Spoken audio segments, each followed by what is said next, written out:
Прошу. Great. Hi. I have a lot of energy, so I'm going to stand up. And I'll introduce myself. My name is Shula Neuman.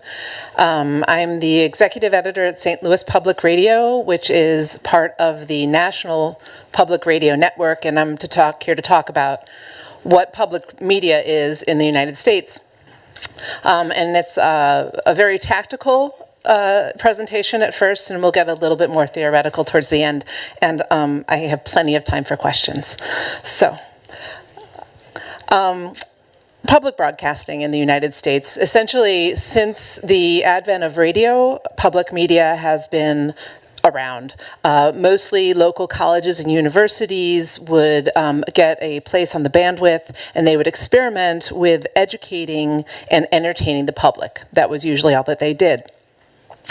Radio, as you know, in the 1930s, 40s was very important, but as television became more and more important and gained prominence, radio in general began to decline. But by the late 1960s, the government of the United States felt that there was a need for non-commercial broadcasting presence in the United States. So they created the Public Broadcasting Act of 1967. This was an act of Congress. And it was a very idealistic congressional act. The first line in it says, "It is in the public interest to encourage the growth and development of public radio and television broadcasting, including the use of such media for instructional, educational, and cultural purposes," which indicates a belief that commercial endeavors left to their own weren't going to be instructional or educational or cultural. And also included in the act was all kinds of very high idealistic goals, such as it was to encourage freedom of imagination and initiative. It was to address the needs of the underserved and unserved. It's to have access to all citizens of the United States, or to have access to that.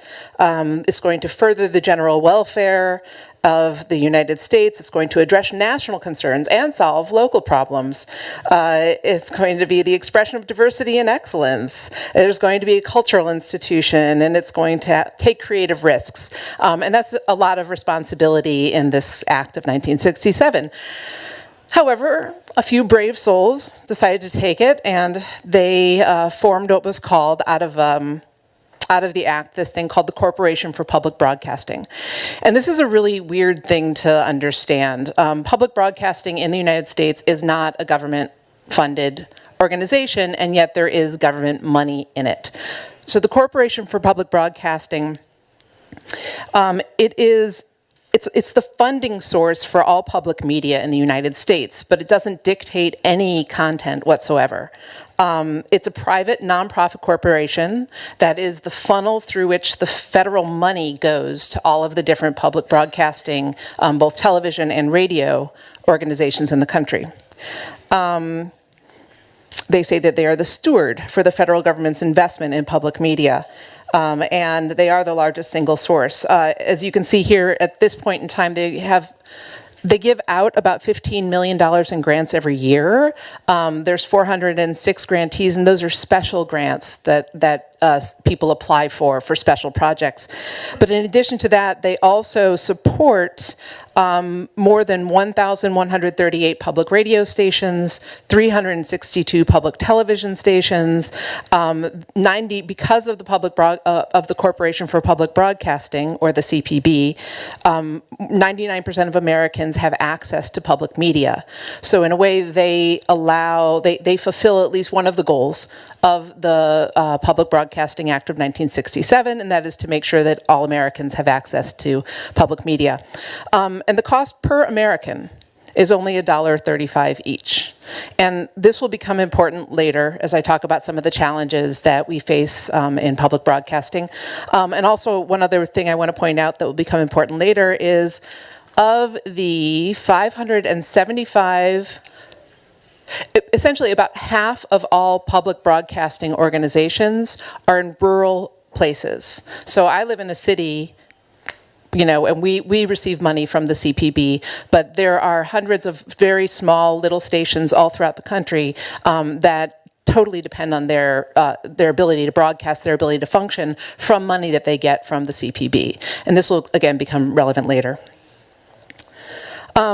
So, in the early days, and I'm going to talk specifically about public radio because I've never worked in the public television sphere. The funding model is similar, but after that it diverges, and there's much more of a culture of journalism in the public radio than there is in public television. So I'm sorry for any TV people, I can't really address that aspect of things. But public radio, national public radio, is what it has been called until they rebranded about 10 years ago, and now they're just called NPR. And in the early days, it was a very scrappy upstart. It incorporated in 1970, so 3 years after the Public Broadcasting Act. It went on the air in 1971, and its first broadcast was actually live congressional hearings about the Vietnam War. In 1971, they also started their very first program called All Things Considered, which is an evening news magazine, is what they call it. It's still on the air to this day. It has 2 hours it starts with headline news, very important stuff. It contains more in-depth discussions and analysis. It has cultural programming. It has music. It's supposed to be a magazine for your ears. That was followed, this is a little out of order, but that was followed a few years later by the morning magazine program, which is called Morning Edition. By 1977, there were 190 public radio stations in the country, and I'll explain the model of stations versus NPR in just a little bit. And then by 1983, there are 250. And the number of stations that are affiliated with NPR becomes important because we'll see this exponential growth of public radio in the United States as we move through this program. So here we are today. This is the mission of public radio. It is the mission of NPR is to work in partnership with member stations like St. Louis Public Radio to create a more informed public, one that's challenged and invigorated by a deeper understanding and appreciation of events, ideas, and cultures. And that's, again, very high, lofty goal. At NPR, which is headquartered in Washington, D.C., they have bureaus all over the world. There's 380 people on the news staff, so it's a little smaller than the largest newspaper in the United States, the New York Times, but it is one of the largest single news organizations in the country. Now, these days, there's 991 member stations. That's up from 201 in the early 80s. So it's a huge part of it's all over the United States. It has a $221 million operating budget. It has at least 37 million, almost 40 million people that listen every week, and its website also gets almost 40 million visitors monthly. So that's the network in Washington, D.C. Where I represent, is St. Louis Public Radio, which is an independent entity based in St. Louis, Missouri.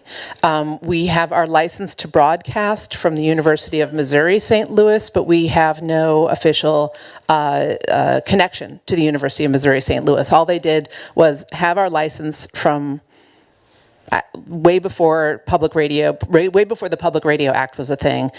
We are licensed to broadcast because of them, but we raise our own money, which is about $7 million. I'll get to that in a minute. We have about 5.8 million people that come to our website. About 400,000 people listen a week.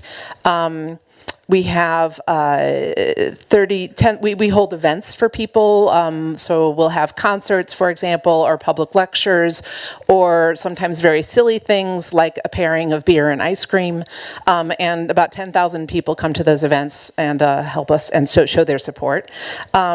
We have 28 journalists on our staff It's my department, and in the entire news organization, including the business side, the fundraisers, the advertising people, it's about 60. So we're relatively small, but for a city of St. Louis's size, St. Louis is a region with about 4 million people, 3 million people in it. It's one of the larger local public radio stations in the country, and that's just kind of a quirk of history. So how does it work? We've got NPR, which is based in DC, and then we have the member stations like St. Louis Public Radio. There is essentially a collaborative relationship between the two. So here we are in St. Louis, although my map is a little off, but that's where St. Louis is, and Washington, D.C. is the blue dot. And they also have a bureau in New York and Chicago and Los Angeles. Essentially, we communicate with NPR. We're producing our own programming. We produce our own local news that's only about St. Louis and the news in Missouri. We produce our own newscasts. We have a daily talk show. But the majority of what people hear when they turn into St. Louis Public Radio is programming that's coming out of Washington, D.C. So we're our own entity, but we buy all of this national programming. All the money that we raise goes to buy the national programming out of NPR. But then there are times when news happens in St. Louis and there's no national reporter based in St. Louis, and they come to us and they say, hey, can you cover this for us? And we say, sure. Or maybe there's somebody at another city and there's nobody in Maine, for example, and Maine can contribute to the national network, or San Francisco, or someplace in Utah. Essentially, there are member stations all over the country that contribute to what's on the broadcast. We'll pitch them stories. We'll say, hey, here's something really interesting happening in our region. You guys should know about it because it's of interest to the country. It shows a national trend. And they'll say, okay, and then we put it on the network. So there's this very collaborative relationship between the two stations, between the two entities, rather. And that's pretty much how it works, not just all over the country, but all over the world. There are... yeah, that's basically it. Okay, that's basically how the relationship works. Oops, hold on. Yeah. Okay, so we also have, in addition to the radio platform itself, where we have a digital presence, on this side is the NPR sample page from the NPR's landing page, and you can see that we are co-branded with NPR, so that if somebody in St. Louis, if we did this right now, I don't know what you'd see on NPR's page actually, but if we were in Washington, D.C., it would say NPR and the local NPR station there. Or if we were in Los Angeles, it would be NPR and whatever the local station is in Los Angeles. And they have all the national stories here. Our website is our own. There is NPR branding, but I wasn't able to capture it because it's kind of far down. But all of our stories are about local issues. And at this point in time, our web presence is much stronger, not much stronger, but is as robust as our radio presence is. So my 28 reporters and editors and producers are working really hard to make sure that we're covering the region as best as we can. And what people hear on the radio doesn't always match the breadth of content that they can get on our website.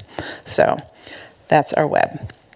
St. Louis Public Radio, again, I can talk about how we raise money because this is actually a really a unique model. I don't mean St. Louis Public Radio is unique. I mean how public radio raises money across the United States is unique. Again, the government's not really paying for very much of the programming. For St. Louis Public Radio, we only get 7% of our budget from the Corporation for Public Broadcasting. The vast majority comes from individual gifts. And this is literally us getting on the air, and it sounds crazy, but about 2 times a year, we break from the regular programming, and we get on the air and do the most painful thing. We appeal directly to listeners. We say, you can listen to us for free, but you could also pay. You could also put your money where your ears are and show how much you appreciate the kind of good journalism that you're getting here and pay. And we ask for whatever they can afford. It could be $1 a day, it can be $1 a month. Anything is appreciated. And somehow this model works. And it's crazy, and nobody likes listening to it, I will guarantee you. Nobody likes doing it as somebody who has to go on the air and do it. But it is a very effective way of raising money, of reminding people of the value of good journalism, and they pay.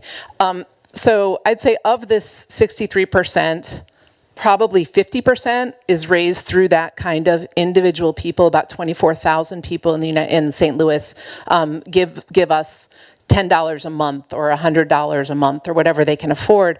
And then we have the rest, the 13% that comes from grants from private organizations, local nonprofits or local charitable organizations that will give us $1 million to do something, or just to support our programming. Here, this red zone is our corporate sponsorship. And in the commercial world, corporate sponsorship means commercials, but we don't call them that. And this is all part of the Public Broadcasting Act.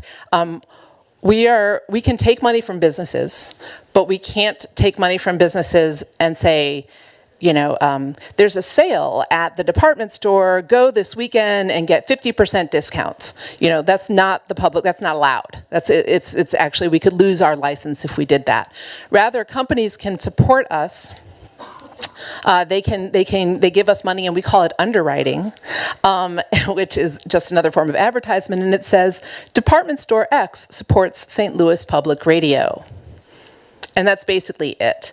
And the motivation for a company to do that is sort of the same motivation as somebody who decides to give money personally. And that is that there's what we call a halo effect. I'm a company, I'm a department store maybe, that wants to show a commitment to good journalism and a commitment to the community. And by giving to public radio, I'm showing that I'm a part of the community in that way. So, and that's how we get a good chunk also of our funds.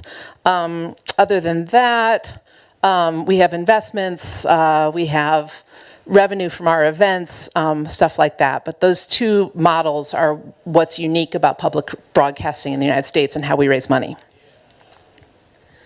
Okay, now things get a little bit more fun with my slideshow here. Here's where things have been going really well for public radio. And in fact, every time there's a major news event, for example, 9/11, Trump's election, listenership goes up and people give more and more money.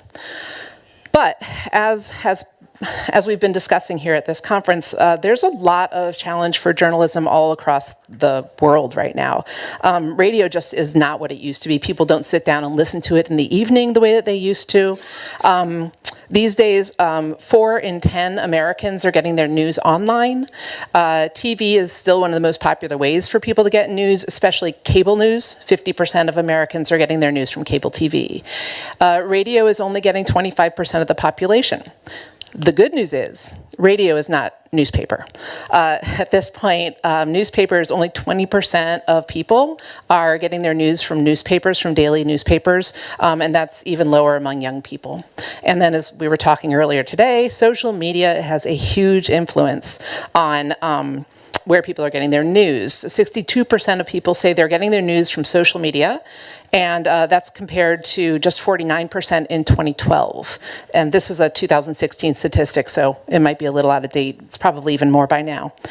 And I want to talk a little bit about how we have chosen to address the challenge of social media. I feel like I'm reiterating, to say that social media is essentially a dissolution of how people can get their news, and we all know this already. No longer are we a news organization and we're telling everybody else what they should know. Rather, there is communication coming from everywhere. We're jumping on stories that seem to be trending in social media sometimes, but our station and NPR, we've invested a lot in using social media, leveraging social media to our advantage. We have a whole team of people that do nothing but think about what our message should be and how to communicate via social media. This gets us in on conversations that are already happening in the community, and at the same time, we become a go-to Twitter feed or Facebook place for people to check to see what's going on. And it's a lot more complicated than that, but that's our basic starting point. Another challenge that I want to bring up that we are facing in public radio, I mentioned before that the CPB, it costs, what did I say, $1.35 per person? in the United States to fund public broadcasting. Yeah, $1.35 per person. Every time one of the two major political parties in the United States, the Republican Party, gains control of Congress or the presidency, the talk turns again to cutting funding for the CPB. There's a feeling from the Republican Party that public media is very left-leaning, very biased against the Republican Party, and that it's not a neutral, honest broker of good journalism, and therefore we should cut all the funding for public media. Now that really wouldn't hurt a station like ours. 7% of our income is like $500,000 or something like that. We could manage, but for all those rural radio stations and public television stations that depend on the CPB for the vast majority of their funding, it would essentially kill them. And as a result, the 99% of people that have access to public media would no longer have access to public media. And so there's always the threat that the funding is going to be taken away, but it never actually happens, primarily because of that rural population, which tends to vote primarily Republican, and also because part of what public media does on the television side is create programming like Sesame Street, which I'm pretty sure everybody's heard of here, and Big Bird. So everybody says we can't cut Big Bird. So it's a threat, but it's not a real threat. All right, the good news though, it's not all gloom and doom. The good news is that people who discover public radio, public media in the United States, they're very, very loyal to it. And part of the reason is that it is recognized in a bipartisan way as being very solid journalism, very unbiased journalism. And we know that we are unbiased because every time, for example, NPR reports on the cover on something going on in Israel and the Palestinian conflict, we get as many complaints from supporters of Israel saying that we aren't fair to Israel as we get from Palestinians who say we aren't being fair to Palestinians. To us, that means we're doing our job right. So we know, and people know this. This is a message that we've been saying over and over again over the years, and people know this. NPR has really held steady at capturing our 40 million listeners every week, and I'm talking for the whole network. What's really weird is that they did this study about a year ago, and I can't remember who conducted it, but they were essentially testing brands. It was a marketing study, and they were testing brands, and NPR turned out to be one of the most trusted brands in the United States. And it was up there, and most recognizable brands, and it was up there with other, with Google, with, I don't know if people trust Google, but it was recognized. But it was a trusted brand, and for that reason, people keep coming back to it. And then finally, one other good thing about radio specifically is that even though not that many people are turning to radio anymore, 9.6% of the population still gets their news from radio, which is kind of weird. I'm thinking it's that they're trapped in a car. But let's go back to another challenge that we've been facing. That again, it's like I'm not a naturally optimistic person, but in this case, I feel like this is a really huge challenge, but there's some really great solutions for journalists and for public media in particular. Podcasts. So this is actually a word I haven't heard very much of, but podcasting is really big in the United States. In fact, let's see, 24% of people in America have listened to a podcast in the past month, and that's up from just 9% 10 years ago. So the popularity of podcasts is totally growing. And do I need to explain what a podcast is? Does everybody know? Yeah. Okay. Good. So this is a huge challenge, not just because it means that people can listen to podcasts where they want, when they want, even in their car. I know I listen to podcasts in my car when I'm commuting to work, or when I'm exercising or walking the dog or whatever, doing the dishes. I don't have to listen to the programming that is pre-scheduled on the radio, the way that it has been for the past 100 years. it is not just changing how people consume news, but it's also changing the talent that we can attract to our newsroom.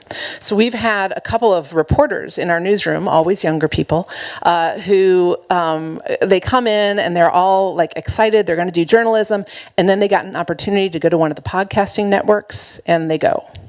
And this is a problem because not all podcasts are journalism. There are journalists, there are podcasts that are journalistic, and we produce some, but it is drawing good talent away from journalism. And that's a challenge for all of journalism. I don't think that's specific to public radio. But here's the good news. Yay, we have solutions. This part over here, my station, we produce 3 little podcasts, actually 2 little podcasts and one big one. These are very St. Louis specific. One's about arts and culture. The other is about Missouri politics, which I guarantee nobody in this room cares about aside from me, because I live in Missouri.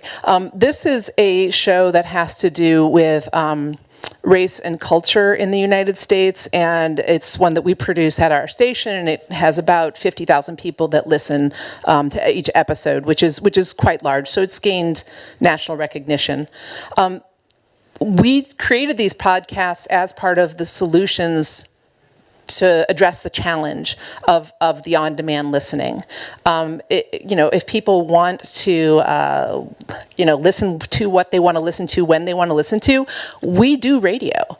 We own audio. So we created these podcasts to help people get what they want from us. At the same time, NPR created this thing over here, which is called Npr One, which is essentially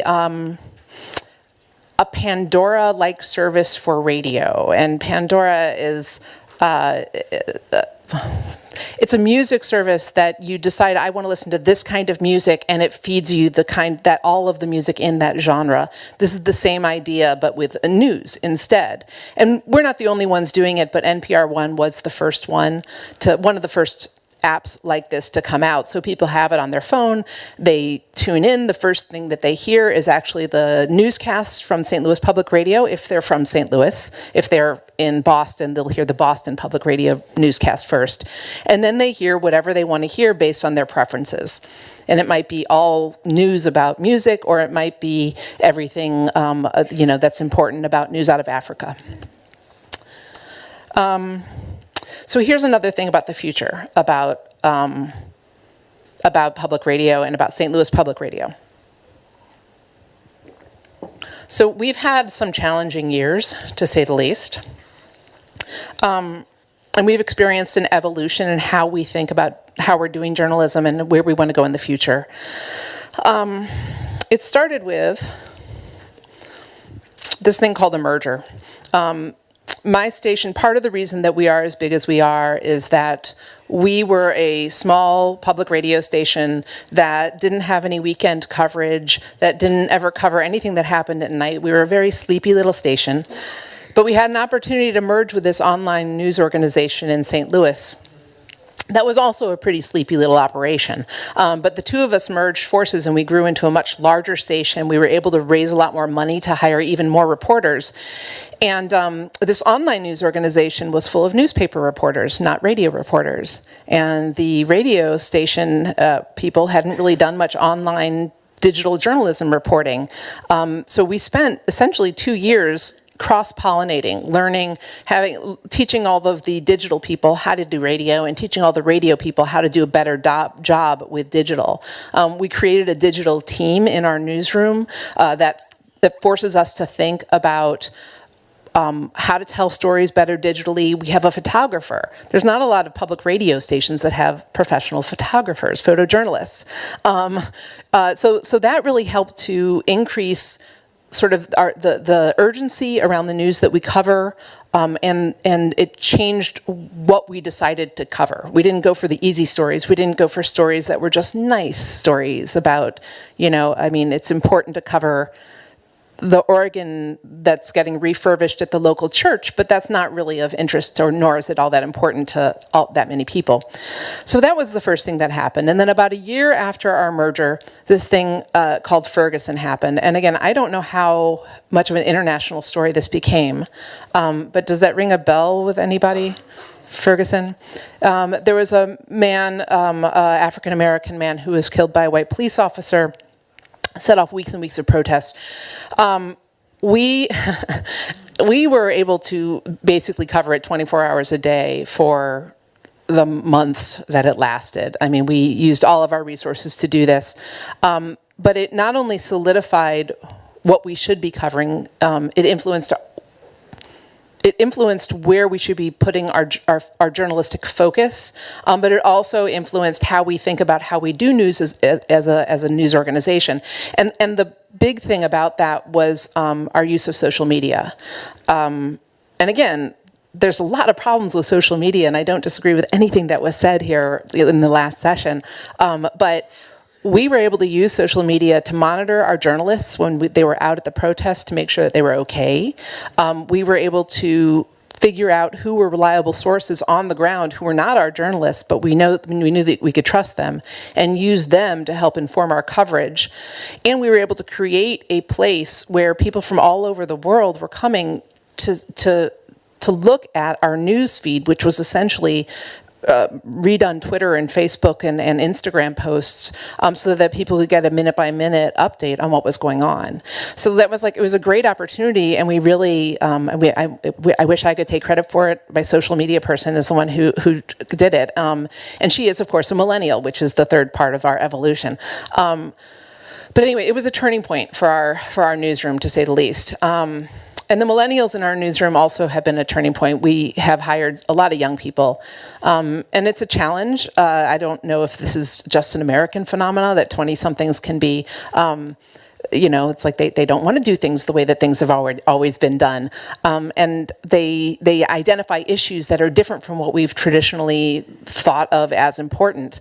And it's been a cultural evolution in our newsroom for the younger people to start to understand, well, okay, there is a value to going to the city council meeting and covering city council, but for the older people to also realize, hey, there's a value to be going and covering communities that we have been ignoring for a long time. So all of these things kind of happened around the same time, and it really changed our outlook on what our journalism should be. Meanwhile, NPR, on the national level, has also come to realize that we've got a problem with diversity in the news organizations. And again, this isn't exclusive necessarily to public radio, but I know public radio, so I can talk about that. It is a predominantly white organization, predominantly male, and the people who listen to it are predominantly white, upper class people. That's not to say that's everybody who's listening to it, but that's not America. And we've come to realize this and have invested in making sure that our newsrooms are more diverse, first and foremost, that there's, not just white people in the newsroom and not just African American people in the newsroom, but there's Latinos and there's Asians, and in our city, we have a huge Bosnian population, so how do we reach out to the Bosnian community? The entire system has been investing in journalists who have a different perspective to make sure that we're covering those perspectives.